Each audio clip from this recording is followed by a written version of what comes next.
Eu quero convidar você para a gente hoje para uma seguinte reflexão bíblica. Você que é cristão e confessa que conhece a Jesus.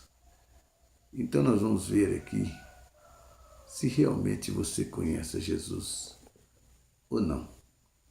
Lucas capítulo de número 8, verso de número 30, ou melhor, 27. Capítulo 8 de Marcos. Lucas também resiste, mas aqui está no livro de Marcos. Capítulo de número 8, verso de número 27, dizendo assim: E saiu Jesus e os seus discípulos para uma aldeia de Cesareia de Filipe. No caminho Jesus perguntou aos seus discípulos, dizendo assim, Jesus perguntou para eles isso, dizendo: quem dizeis os homens aí ser o Filho do Homem? O que eles falam a meu respeito aí pro lado de fora aí nos bastidores? O que o povo fala a meu respeito?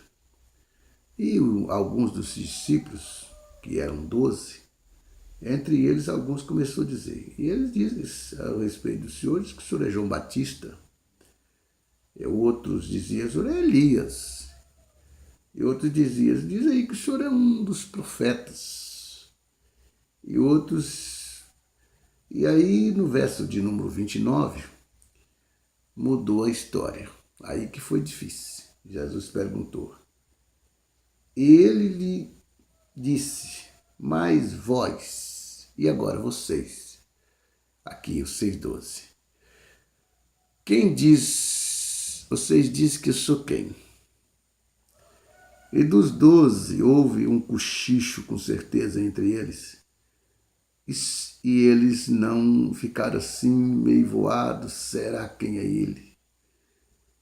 E Pedro então, um dos homens de Deus, disse: tu és o Cristo, o Filho do Deus vivo. Tu és Jesus, o Cristo. Mas lá tinha 12 discípulos. E daqueles 12, um só teve coragem de dizer: tu és o Cristo. E eu quero refletir com você, quero te convidar para fazer a seguinte reflexão. Nesta reflexão, quero te provar que muitos dos nossos cristãos não conhecem Jesus. Eles vão pelas influências, vão por aquilo que os outros dizem, por aquilo que os outros falam, mas na essência, na realidade, eles não conhecem a Jesus. Eu quero provar isso aqui. Aqueles 12, tinha um que conhecia Jesus. E os outros era meio em dúvida, estava meio sem dúvida, duvidando, sem saber quem era Jesus. E olhando a Bíblia, a palavra de Deus, Marcos de número 4, 35 também falam sobre isso. O que me chama muita atenção aqui, Marcos 4 e 35 fala de Jesus no barco. Jesus dentro de um barco. E aconteceu que veio uma grande tempestade lá no mar da Galileia e os discípulos estavam naquele barco. Mas quando eles se lembraram de Jesus, o barco já estava para afundar, já quase não tinha mais jeito, no sentido humano de pensar. E eles se levantaram e procuraram Jesus e disse: Jesus, o Senhor não se importa que nós vamos morrer afogados nessas águas? A água vai nos cobrir? E Jesus se levantou e mandou acalmar o vento, e mandou acalmar a tempestade, e o mar se acalmou. Mas o que mais me chama a atenção, antes de tudo, em vez deles procurar Jesus, eles partiram para o lado do recurso humano, tentando remar, tentando se defender por si, mesmo sabendo que Jesus estava ali. E ali havia muita gente. Sabe quando foi que eles reconheceram quem era Jesus? Quando Jesus mandou que o mar se acalmasse e que o vento se aquietasse. Aí então, entre eles se diziam: que homem é este, que até o vento e o mar lhe obedecem? Outra coisa interessante, muitos cristãos na igreja, muitos crentes, muitas pessoas que dizem que são salvos em Jesus, diz que conhecem Jesus. Mas aí nós olhamos aqui, 1 João capítulo de número 1, verso 4, disse que melhor é se você não conhecesse, dissesse que não conhecesse, porque você diz que conhece. Quem diz que conhece Jesus e não obedece, não pratica, e não obedece, é mentiroso. Você não conhece Jesus se você diz que conhece e desobedece em sua palavra. Em tudo, muitas das vezes você desobedece, nos mínimos e nos grandes detalhes.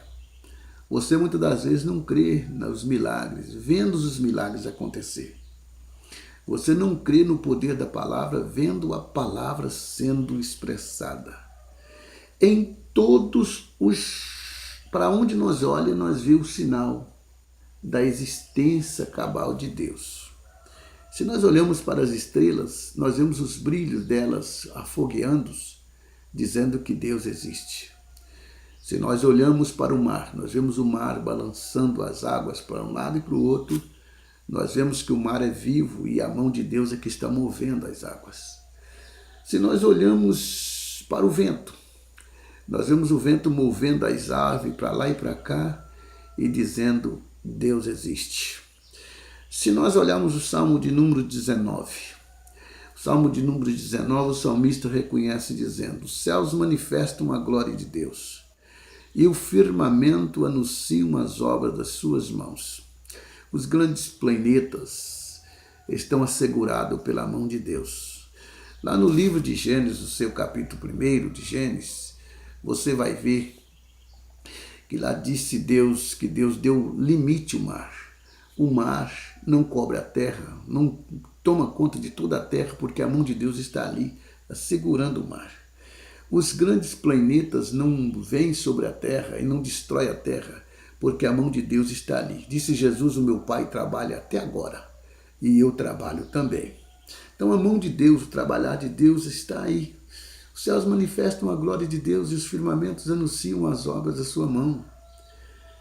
E como você diz que conhece a Deus e não crê no poder dos milagres, não crê que Deus tem poder para resolver a sua causa.